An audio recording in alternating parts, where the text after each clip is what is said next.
Hello everyone and welcome to this edition of Tee It Up Grand Strand. I'm your host, Shan Coughlin, out here at the gorgeous International World Tour Golf Course with my good friend, Mr. Casey Cook. How are you doing? Not too bad. Thanks for coming out today. Oh, thanks for having me. It's January. This is our January update. We're out here in front of your beautiful clubhouse, probably the largest one on the Grand Strand. Wouldn't you say? Yeah, it's fairly large. And the columns and all the flags is gorgeous. Folks, if you are listening on one of our many radio apps, we certainly appreciate that. But head over to thegolfdirector.com and check out the January update for World Tour Golf. Casey, you're one of the newer members of the staff out here. So my burning question to you, as a lot of our friends in the Northeast are in that snow wishing they were golfing, is what do you think makes this course unique here on the Grand Strand? Yeah, like you said, I joined the crew out here in March of 2015. It's been a great experience. One of the things that does make this golf course really unique is just the layout. Each hole is replicated after a famous hole from around the world. As you can see in the flags directly behind us, we have a flag flying for every either state or country that we have a hole that is replicated. Right. Staff's one of the best staffs I've ever had a chance to work with. I've worked in the Myrtle Beach market for about 10 years now. So I tell you, we've talked with Tom Plankers, the general manager out here, several times, and he's given us a little history of all the holes. But there's only one or two other courses that you would call like replicated courses. I mean, across the country or even in the world. That really makes it unique out here. And I love the fact that we're coming into the PGA tours back in full swing, and so we'll be talking about Amen Corner pretty soon. Are those the holes that get the most draw, you think? Yeah, Amen Corner is definitely on the top playlist for a lot of people when they come down, as well as the 17th at TPC Sawgrass. Oh yeah. Everyone wants to try to battle that and not hit one in the water. And we saw that last weekend, right, at the, I'm forgetting the name of the tournament. It used to be the Bob Hope Classic, but they have an island green very similar to the one at TPC Sawgrass and out here. But you guys were able to absolutely perfectly replicate the holes as far as elevation and everything. But if someone didn't know that that's what was going on out here, it still flows so well. Yeah, they did a phenomenal job with the layout. Even though it's replicated after different holes around the world, it flows just like any other golf course would. And I think that's what provides the unique experience. The golfers don't see anything break as far as the layout goes, and it plays really smooth. It's a great layout to play. So I know you've played it many times now. Do you have a favorite hole out here? My favorite hole is probably one on the Open, just because the fairway is 53 yards wide. That does make it a little nice to look at, right? It's like a football field out there.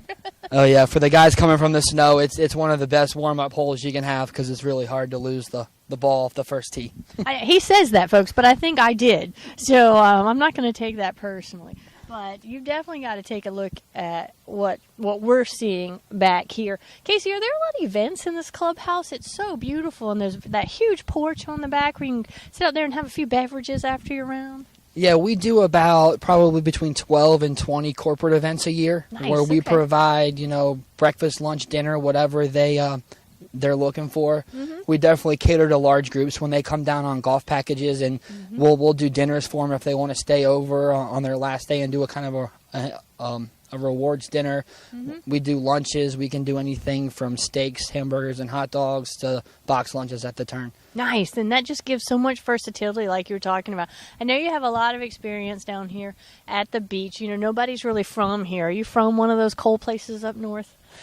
I was actually born more local. Okay. Yeah, I grew up in Greenville, South Carolina. So you are sort of local. Yeah, I spent my last 18 years of my life in Maryland. Okay. So, everyone always asks me why I moved down here, and I always give them the same answer. You can't shovel heat.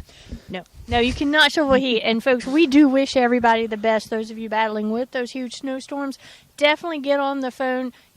Get some of this sunshine back in you. Gas is cheap right now. What is it, about a 10-hour drive from Maryland? From Annapolis, where I grew up, it's about 8.5. Perfect. So see? It's not too far down 95. If you leave early enough in the morning, you can get an afternoon round in, can't you? Absolutely. All right, Casey, where is the best place for people to find out more information about World Tour and book a tee time? Would that be your website? Yeah, that would be our website. It's theworldtourgolf.com. Right, the World Tour. I always forget the, and so it takes me to some random place, but theworldtour.com. Yep, and as well, we do Facebook posts and pictures on Facebook, so if they like us on Facebook, they'll get updates. We do wildlife pictures, pictures of events, pictures of holes, especially Amen Corner for Masters Week. Oh, yeah. TBC Sawgrass for the Players Championship. We always have that posted. And especially if they're looking to come down in April. I mean, we always fill up really fast Masters Week.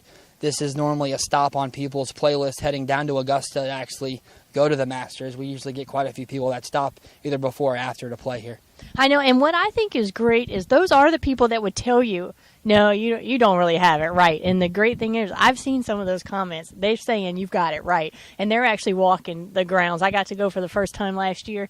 So exciting. We're going back this year, and I can't tell you that it's just like golf heaven. So second to golf heaven, out here where you get to see a lot of those same holes. Yeah, exactly. And it's just fun. I mean, if you've never played here before, every tee box will have a stone on it. It gives you kind of past history, what pros have done on that hole. There's a few of them out there that says, John Daly made a 10 on this hole. So when you make a 6, it really makes you feel a lot better about yourself. It does.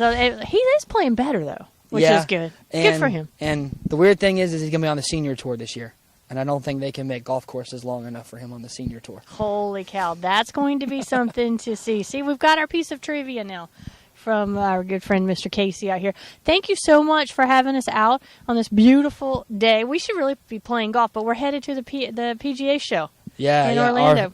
Our bus leaves about 3 o'clock today. We'll be getting down there late tonight. It's going to be a fun week. I'll tell you, we'll be reporting from there. We're looking forward to it. So, folks, if you're listening to this a few months from now or even a few years from now, just know that we're getting ready to have a heck of a time, and we'll be giving a lot of information from the PGA show on all the new technology and stuff going on, just stuff going on in the golf industry. You're going to be in class, though. Yeah. It's not going to be a fun week for me. It's going to be a lot of education classes, but like you said, new technology. Always looking forward to the demo day, see what each company is going to launch for this year, and see how they stack up against all the products that we've sold in the past. I don't think a lot of people realize that golf professionals that take part, that are actually part of the PGA program, that have their Class A status, do have to take classes every year. Yeah, we run on 3-year cycles, and we have to have so many education credits every 3 years. And that's the main draw to Orlando for us. I mean, it gives us a chance to see the other professionals, see what they're doing in their market, something that we may be able to do in our market that may work, and get some education. Exactly. See, they don't just play golf every day. I promise you. I'm married to one. I know. So, Casey, again, thank you for having me on. Thank you for coming. All right, folks, this edition of Tee It Up Grand Strand on location here at the beautiful International World Tour Golf Club has been produced and broadcast by the Zeus Digital Network for thegolfdirector.com.